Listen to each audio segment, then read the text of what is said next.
After spending the day with the brand new 2016 Cadillac CT6, we loved the car, but here are some of the things we hate about it.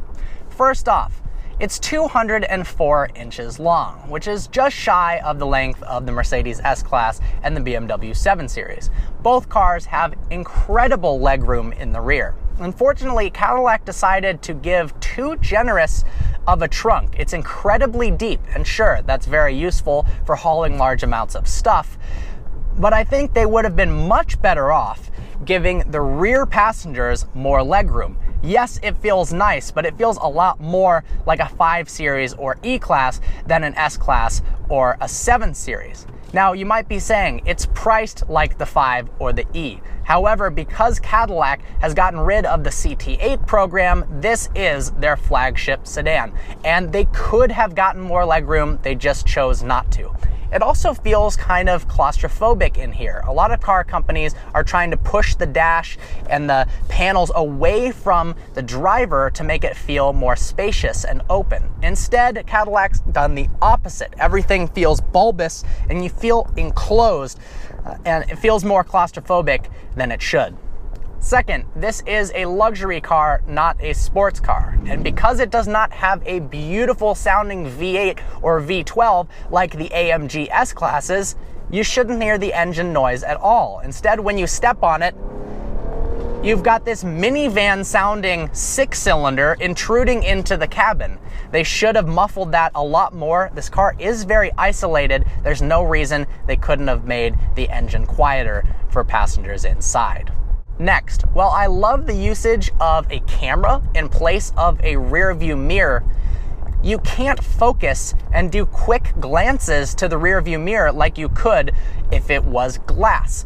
Let me explain. When you look at it, you actually can't tell at all what's going on because stuff is moving at a refresh rate that's not quite fast enough, and the definition is not quite there that you actually have to hold your eyes on the screen for a good 3 times as long as you would if it was just a mirror. Now, you can remedy this by flipping it down and you get a normal rear view mirror, but for a feature like that, they could have spent a little more time on research and development and improved it. The car is very light. At a base curb weight of 3,600 pounds, it's a good 500 to 1,000 pounds lighter than its competition. But in order to do that, they cut some corners, which made the quality suffer quite a bit.